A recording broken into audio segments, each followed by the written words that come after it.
Hi, this is Les per year. America has 50 states, but what about Washington, D.C.? It's the capital of the United States, filled with monuments, museums, and powerful government buildings, but it's not a state.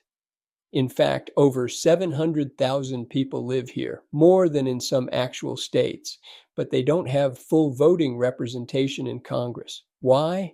Let's uncover the story behind the nation's capital and why it's still not state number 51. So, in 1790, Congress passed the Residence Act, allowing the creation of a new, neutral capital. Virginia and Maryland donated land, and President George Washington chose the location along the Potomac River. This land became Washington, D.C., named after the president, and Columbia, a poetic name for America. Unlike every other place in America, D.C. was created to be independent from any state, a federal district. That's even written into the Constitution. This gave Congress full control over the city. Even today, while D.C. has a mayor and city council, Congress can override their decisions. And get this, until 1973, D.C. didn't even have an elected mayor at all. Congress ran everything directly. So while the people of D.C. live and work like everyone else, their city exists in a constitutional gray zone, not quite a state and not just a city. Now here's where things get controversial. D.C. residents are American citizens, they pay federal taxes, they serve in the military, they vote in presidential elections, but when it comes to Congress, they're left out. D.C. sends one delegate to the House of Representatives, but that delegate can't vote on final laws, and D.C. has 0 senators. Compare that to states like Wyoming or Vermont, which have fewer people, but get 2 full senators and a voting representative.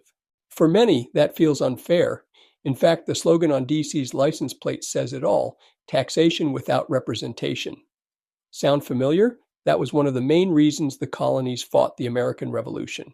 Over the past few decades, the fight for D.C.'s statehood has gained steam. Supporters say D.C. should become Washington Douglas Commonwealth, a full-fledged state named partly after abolitionist Frederick Douglass.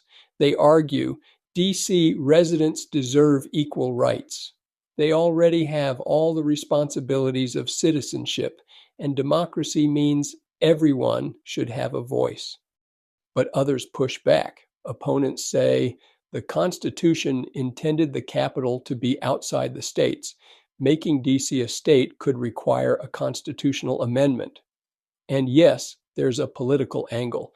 D.C. leans heavily Democratic, so adding 2 new senators could shift the balance of power in Congress.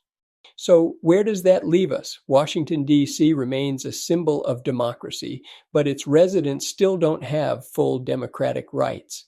The debate over statehood isn't going away, and it's about more than politics. It's about representation, equality, and what it means to be part of the American experiment. What do you think? Should D.C. become the 51st state, or should it remain a unique federal district? If you found this video helpful, hit that like button, subscribe, and leave your thoughts in the comments. Thanks for watching, and we'll see you next time.